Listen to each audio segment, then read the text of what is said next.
Hello दोस्तों, तो स्वागत है आपको मेरे यूट्यूब चैनल में। और जैसे कि हम डेली मैथ्स प्रैक्टिस में एक मैथ्स का क्वेश्चन सॉल्व करते हैं, तो इसी सीरीज़ में हम 9 दिनों तक लगातार 9 मैथ्स के क्वेश्चन कॉन्सेप्ट अलग अलग सॉल्व कर चुके हैं।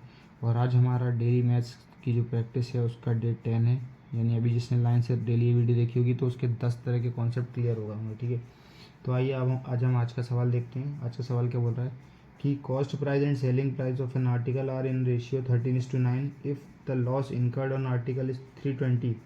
What is the sum of cost and selling price. मैं हिंदी में पढ़ देता हूँ आपके लिए कि एक वस्तु के क्रय मूल्य तथा विक्रय मूल्य का अनुपात 13:9 है। यदि वस्तु पर 320 रुपये की हानि होती है तो क्रय तथा विक्रय मूल्यों का जोड़ रुपये में कितना होगा।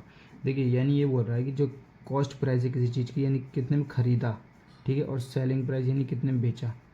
तो क्रय मूल्य का यानी कॉस्ट प्राइस कितनी है 13 और सेलिंग प्राइस 9। यानी ये रेशियो दिया, हमें वैल्यू दिया, तो हम इसे ही वैल्यू मान लेते। ठीक है, 13 रुपये में खरीदी, 9 रुपये में बेची, तो लॉस कितने का हुआ उसे, लॉस कितने का हुआ 4 रुपये का।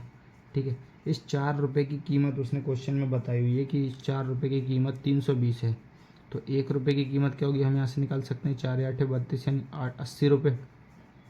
अब यहाँ से हमें 1 रुपये की कीमत मिल गई। अब वो पूछ रहा है कि क्रय मूल्य तथा विक्रय मूल्य के टोटल बताना है हमें, यानी 13 + 9 कितना हो रहा है 22। इस 22 की वैल्यू बतानी है। तो बस जब 1 की वैल्यू 80 है तो 22 की वैल्यू कितनी होगी, 22 की वैल्यू जब हम सॉल्व करेंगे तो ये देखिए 0 8 दूनी 16 और ये 17, यानी 1760। ये हमारा हो गया आंसर। तो इस तरह के मेथड को हम इस तरह के मेथड से हम इस तरह क्वेश्चन को सॉल्व कर सकते हैं इजीली। रेशियो वैल्यू नहीं दिया, कोई टेंशन नहीं है, इस रेशियो को ही वैल्यू मान लो। Thank you.